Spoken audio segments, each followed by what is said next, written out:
Quinn exiting, there are no black women coaches currently in the WNBA. And everybody trying to stop on each other. It's reckless for Matt to dismiss it as a cash grab. They're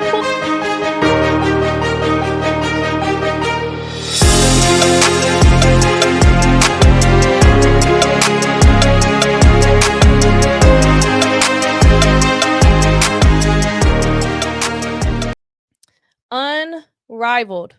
So if you are new to the basketball space, or at least the WNBA world, I try to be as informative as possible. And I'm going to spend some time breaking down Unrivaled a little bit more, especially considering all the controversy in the WNBA right now.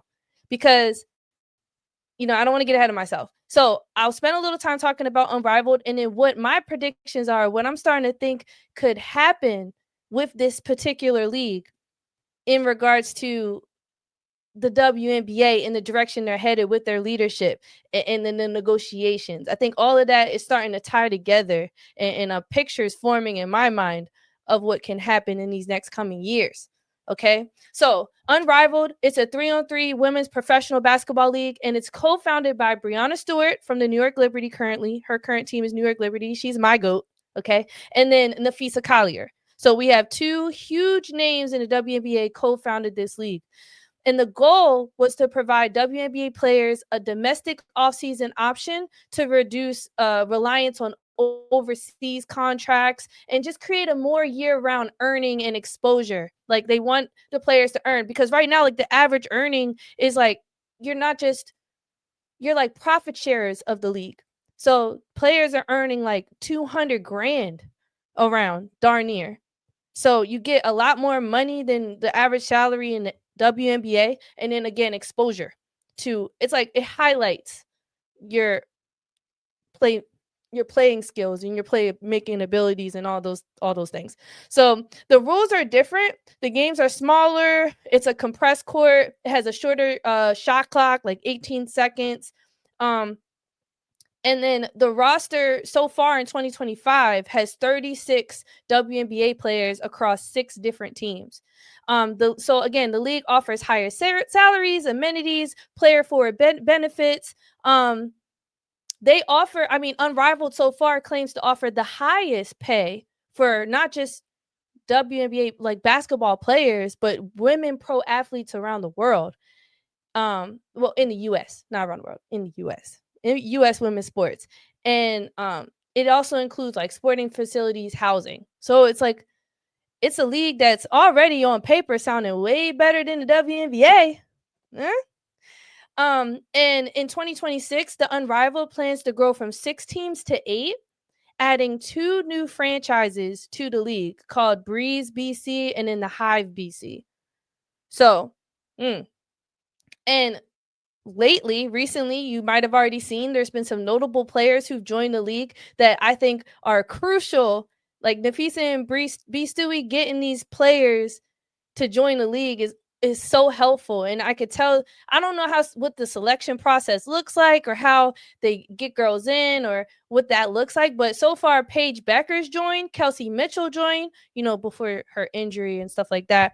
And Veronica Burton also. And that was this league season most improved player playing for the Golden State Valkyries. They are announced as additions to the team. So, I mean, yikes. I look.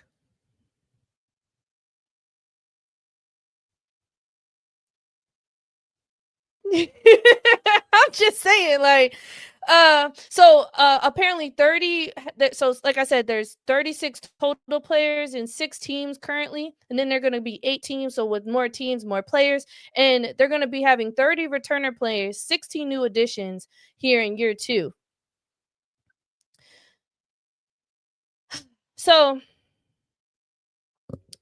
I want to dig into Unrivaled because this is obviously, it's bold, it's new, but I look at it as a challenge for the WNBA since its founding. Because at its core, Unrivaled is a 3-on-3 basketball league, and it was built to solve the 2 problems that the WNBA still have yet to solve. And what these women have pretty much been battling for the entire time since I would say the increase in viewership and obviously like the additional franchise and the increase of revenue overall. I mean, the league right now is valued at 3 something billion dollars. That's double its profit from its 1 point something billion from just last year. All right. So, and also workload management. It's like it literally answers all the problems that the women are having, this unrivaled league that they're having in the WNBA. So, on paper, Unrivaled is a win for players, fans. We get to see a different type of basketball. We get to see players probably play. Their play style is probably different. Their energy might look a little different. Um, but behind the scenes, I think this could be gasoline, fire between the WNBA leadership and its players. Because if the WNBA views Unrivaled as competition instead of collaboration, then it's possible that the league could try to limit the participation. And that's where things could get ugly. Because right now, the players have all the leverage. If they have a league where they're getting everything that they want from it, and in the viewership too, and the loyalty of the fans, because let's face it, if the see, here's the thing, the players have been talking about it for a while now, but more notably, newer players like Caitlin Clark, Angel Reese, they have made comments about how the popularity of the league is based on them. So if they leave the league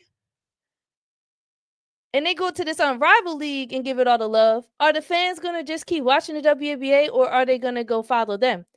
I could argue and play devil's advocate and say the viewership of the WNBA sustained, if not continued to climb, despite Angel being out for a lot of the season, despite Caitlin being out, even when Fee went down. You feel me? Bree Stewart was down. There were so many big names out during the regular season for long periods of time that one might assume that the viewership declined, but it did not. Okay? So again, that was me playing devil's advocate. But here we are in the month of October, like I alluded to earlier. We are in the month of October. And October 31st is that deadline for those CBA negotiations. And not only that, Collier just came out with her statement about Cathy. Caitlin seconded her. Other people are speaking out. Coaches are getting fined, ejected, cursing at the game after conference, calling out the leadership. Sophie Cunningham's been rebelling all season. I mean, coaches are saying, Becky Hammond has something to say. Stephanie White has something to say about the leadership, the officiating. What I'm saying is, it's looking like it's a civil war going on. And the fact that negotiations for the CBA have not been reached between the players and the leadership and the owners of the WNBA. And now you have the Unrivaled League too. I just was thinking like, man, I saw news about more players getting added and the who's getting added. I'm like, just based on the patterns of the WNBA. Because and I'm getting a little ahead of myself here, but to me that screams leverage. The women are like, look, y'all not paying us what we want. You're not making travel easier. Well, they made the travel a little easier, but we feel overworked. This is what the players are saying. We feel overworked. We don't feel appreciated. We don't feel valued. Pay us what you owe us. Y'all not making the league safe for us. All these other things. And now they can say, but we got this league. So they could say that. So what would the WNBA say in response? You feel what I'm saying? And so far, what Cathy has said in response is very interesting. So I'm gonna talk a little bit about that and move towards what Cathy said in response to kind of wrap up the whole Unrivaled, and also just talking about the WNBA recent controversy. So I'm gonna wrap it all up and bring it together. But before I do that, I'm gonna check chat. Chat is lit tonight. Let's see what y'all got to say. WB said 3v3 exposes your flaws. Everyone that played Unrivaled last season were definitely better for it.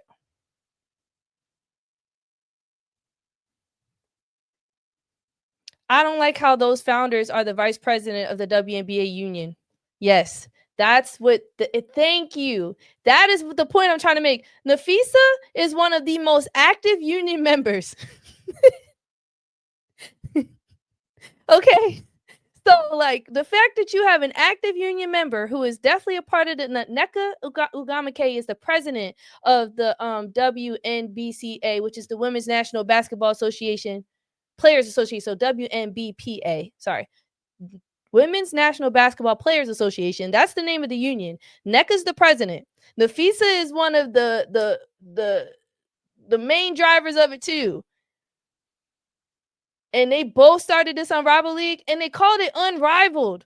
To me, that's still a little shady. That's some shit. Look, I think it's gonna get pretty nasty.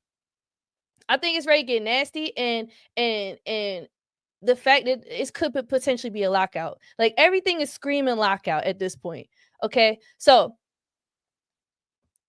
I think when any league star chimes in about poor leadership, whether it's in this league or a company in general, you ever been at work and whether you've been working with someone who usually speaks out, or maybe you're that person who speaks out about the poor leadership, don't you notice that, like, once one person does it, everybody's like, oh man. I remember I said something one time at a company, and people were messaging me during the meeting behind the scenes, like, man, I'm glad you said it. Somebody had to say it.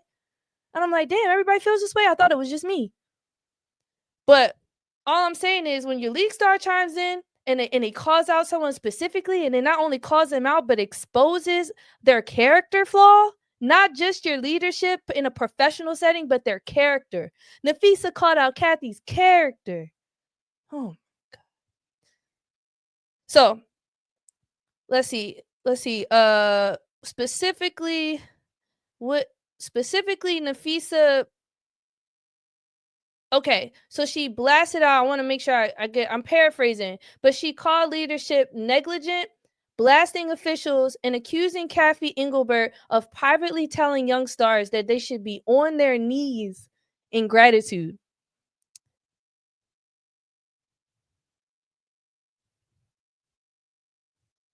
I mean, that's not everything that she said. She had a lot to say. She came with a whole paper in her hand and she sat down, like she was, I don't know. I can't even describe the term of what it was like watching that.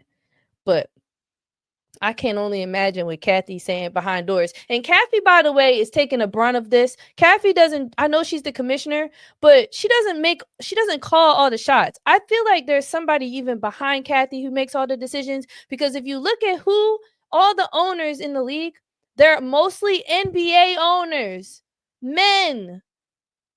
I need these women. So they like, I want to give some grace to Cathy in some type of capacity, because she is not the only one calling the shots. I guarantee they just put her there to talk PR nonsense. But the real people calling the shots is the NBA. The people who own the NBA, they own the WNBA too. We need to call them out. It's not just Cathy. All right.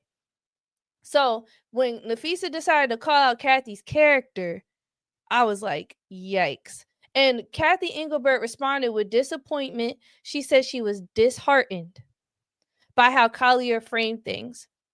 And then she, at the same time, reaffirmed her commitment to the league and insisted she wants to work with the players. It's a civil war. It's a civil war. It's a civil war, man. I mean, what can Cathy even, like, everybody was like, oh, she just made this PR stunt. She just said, what is she supposed to say? She has to say something like that, because it's like, she damn if she do say address it, she damn if she don't address it.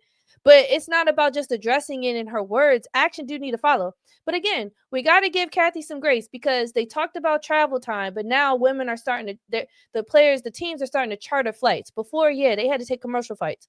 But now a lot of money, over $25 million was poured into the travel, like the travel experience. I'm gonna call it the travel experience of the league. Okay. And then they're adding more teams, so they have to play in more games, but they're only playing 41 games. I'm just saying, I know Jeff Teague had made a comment about something that somebody said.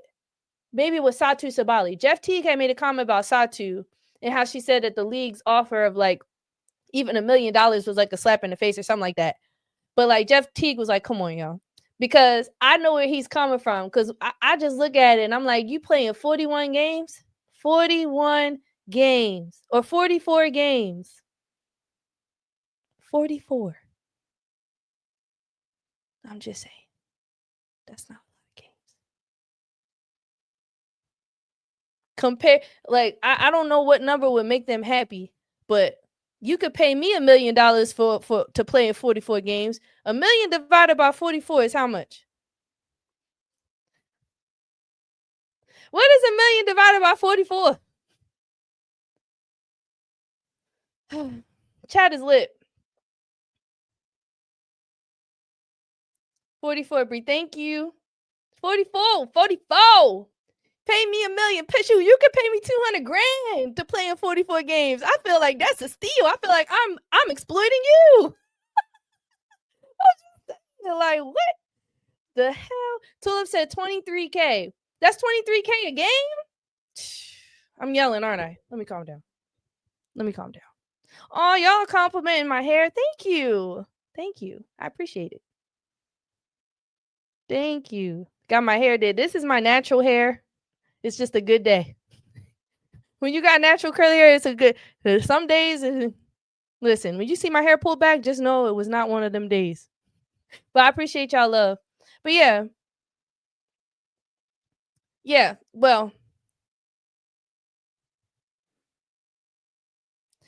but yeah, okay. So I got a little distracted. I appreciate y'all showing love, but let's get back to ball.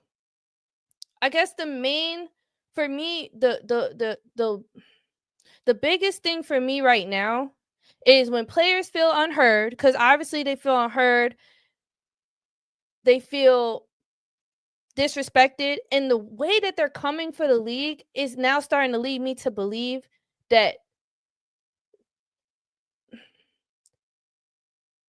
it's like they feel more so punished for their voice. Like they don't feel like they're being heard and their efforts aren't being met.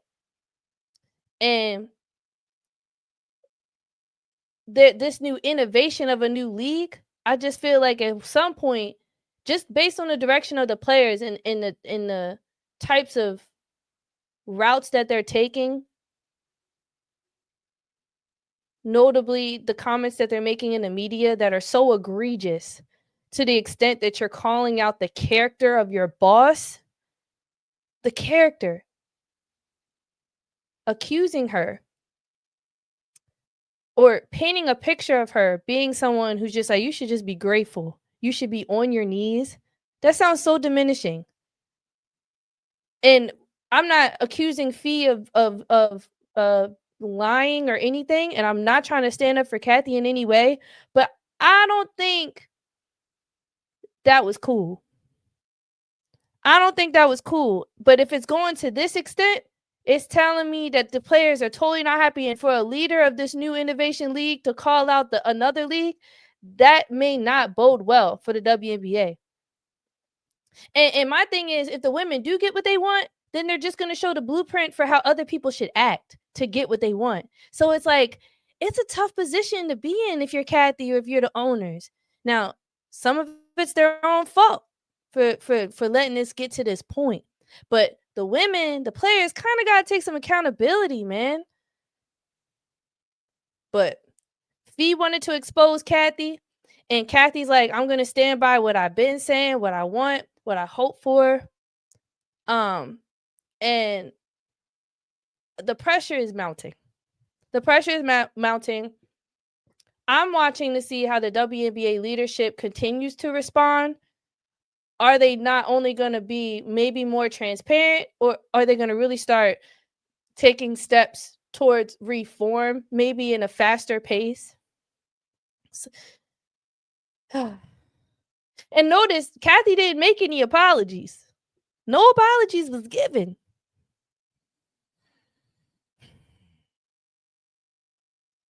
I'm concerned. I'm concerned for the league. I'm really concerned. I'm concerned for the league.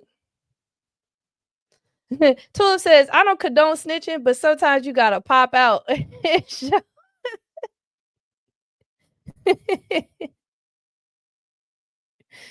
Oh man.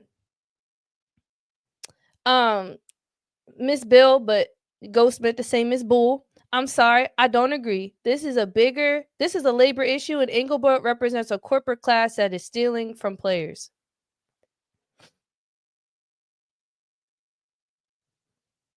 Kathy's character should be questioned. She spent 33 years at Deloitte, a good part of that as CEO, and she defrauded the American public and had to pay 150 million to the US government. I got to look into that.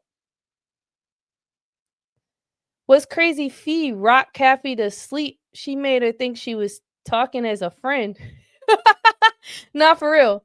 That's why I don't know who wrote that. If she wrote that, ChatGPT wrote it, but it was a good whatever she had on that paper, whoever wrote it, it was nice. I'm not gonna lie. Mm.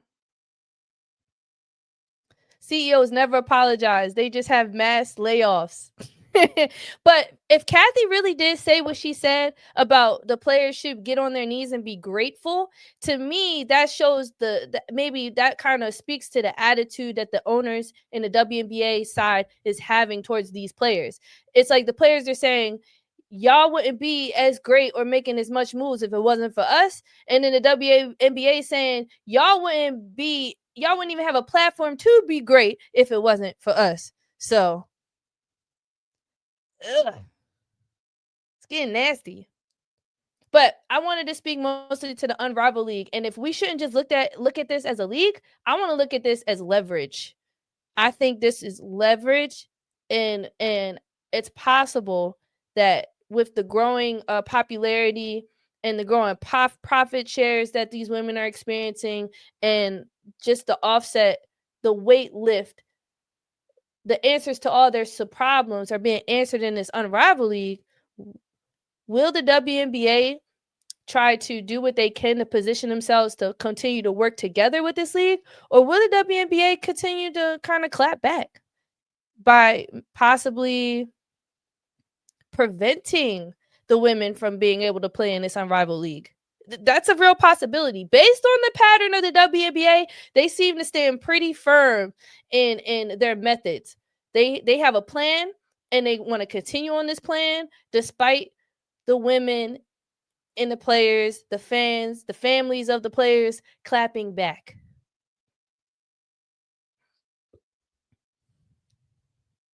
In terms of the platform, Kathy isn't exactly wrong. Where else would they go? Unrivaled is limited in terms of player numbers. Yes. There's over 150 women in the WNBA. And right now, Unrivaled only has 36. So it really, I mean, they got some type of leverage, but that's why I keep going like this. That's why I keep going like this.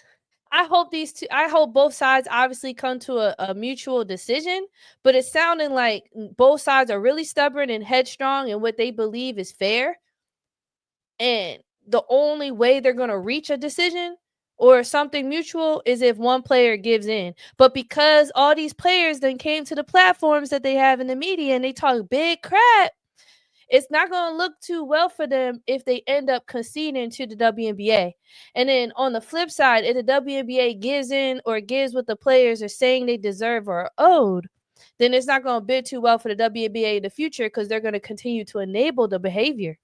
So it's really hard to regulate. It's really, to me, this is really tough. As a diplomatic person and a person who loves to come up with resolutions and solutions, I am myself struggling to determine where these two teams could possibly meet in the middle. I'm just not sure. What are y'all thoughts? These two leagues, or just the two ends of this civil war? I truly believe the WNBA is in a civil war right now.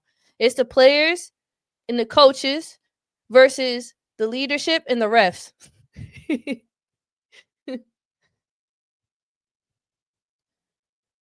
Can these two leagues coexist?